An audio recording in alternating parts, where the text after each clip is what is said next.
Puntahan po natin ang isa naman mula po dito sa Baguio City. Sa Baguio City po si Ana Ragadio, 35 years old. Play po natin. Ayan. Hello po, magandang gabi. Live pala ito. Si Ana. Oo. So, ayan, live question pa. Sige po, naing pag-rabi po sa inyo dyan sa Baguio. Tuloy po kayo. Hiya po, pagsisimulan.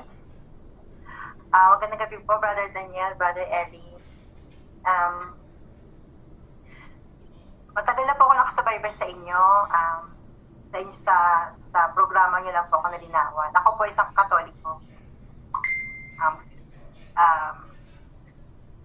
Kapag po, tatanggapin niyo po ba yung tulad naming transgender sa The Old Path? Kung aanin po ba kami sa inyo?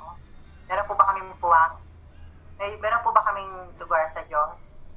Ganun po. Salamat sa iyo, kapatid na Ana. Alam mo, kung magbabasa tayo ng Biblia, ang sabi sa Biblia, sa unang Timoteo 2:4, ganito nakasulat. Na siyang may ibig na ang lahat ng mga tao'y mangaligtas at mga kaalam ng katotohanan. Pagka sa Diyos tayo magtatanong, gusto niya lahat ng tao, kahit sino ka basta tao ka, no? Actually, meron tayong kapatid na isang dating lalaki, nagpababae, no? Ngayon, nung naging babae na siya, saka siya nakapakinig ng aral. Namang problema siya, umiiyak, lumapit sa akin. Sabi niya, kapatid, paano yun? Bago na ako. Anong bago na ako? Kasi lalaki ako talaga, sabi niya. Pero nagpa-opera ako, pinaalis niya yung kanyang male sex organ, pinapalitan niya ng pambabae. Paano ikaw yun? Hindi na ako pwedeng bumalik sa dati. Sabi, loob-loob ko, malaking ang problema yan dahil pinaalis mo na, paano mo pa ipapabalik yun, ano? Ang binasa ko sa kanya, yung nasa unang Timoteo 1:13. Basahin natin. Bagaman ng una, ako'y naging mamumusong at manguusig at mga alipusta. Gayon may kinahabagan ako sapagkat yaoy ginawa ko sa di pagkaalam sa kawalan ng pananampalataya. Ayon. Ang sabi niya, nagawa niya yung maging mamumusong, mang-aalipusta, mang-uusig, ipinapapatay niya pa nga yung mga Kristiyano.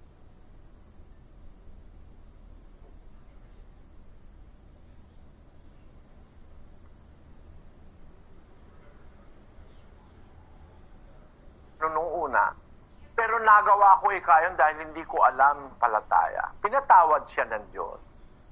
Sabi ko dun sa kapatid na tawag ba ron transgender, sabi ko, wala tayong magagawa. Nung gawin mo yan, hindi mo pa naman alam ang aral. Tao ka rin naman, kaya gusto ka rin ng Diyos maligtas. Paano yun Bradeli? Kung halimbawa, lalaki ako, magpapagupit na ako ngayon, magpapantalo na ako. Sabi ko, paano yun pag napunta ka sa mga mall? Saan ka papasok na CR? Sabi ko, gano'n. Wala ka na nung male genital, ano? Hindi ka naman pwedeng umihi dun sa ihian ng mga lalaki dahil hindi pwede.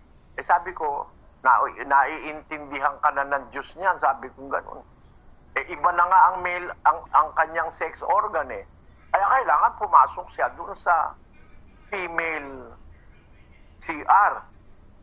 Dahil pagka siya ay nakadamit babae at papasok siya dun sa male, magkakaroon ng komosyon, di ba, no? O kaya, kung siya naman nakadamit lalaki, pupunta naman siya sa male CR, pangit naman ng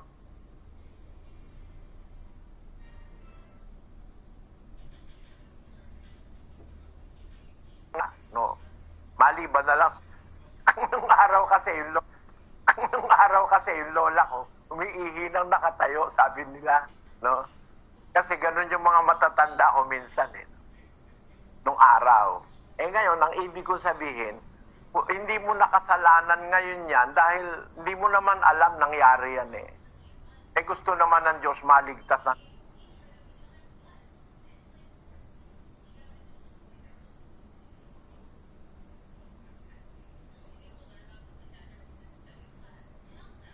lahat ng tao. Kaya ibig sabihin, kasi nga, nakapagpaano na siya, eh. Ibig sabihin, may pera yun, nagpa-opera, eh. Mahigit daw 1,000,000 ang nagastos dun sa Taiwan yata. Kung saan yun? O sa Thailand. O, may maraming ganun, eh. Natapos na nilang magawa yun bago nila nalaman ang aral. So kapatid, walang alalahanin. Ngayon, wag ka lang pupunta kay Kibuloy kasi doon sa kanya, pag ikaw bawa, third sex ka o kung anong sex mo, ang mga lumikha daw sa mga bakla at saka sa mga mga demonyo raw ang lumikha, hindi niya tinatanggap. Kawawa naman ako. Pero nakita ko naman, may mga bading palang kaanib doon. Ha? Nagbago na raw sila, pero bading pa rin. Minsan merong mga tinatawag na hypocrisy sa relihiyon. Sa iglesyang totoo, walang hypocrisy. No? Wala niyan. Halimbawa, tanggapin natin ang kapwa as they are. Kung makakilala sila ng aral na let us consider them a new creature. Sa ikalawang Korinto 5:17, kapatid na Daniel. Kaya't kung ang sino man ay na kay Kristo, siya'y bagong nilalang. Ang mga dating bagay ay nagsilipas na. Narito sila'y Kung tatanggapin mo ang aral sa Iglesia ng Diyos, you will be considered as a new creature. And you are welcome. Naunawaan mo, kapatid na Ana. Opo, sobra. Maraming pong salamat. Salamat po sa Diyos. Salamat. Samahan ka naman ng Panginoon.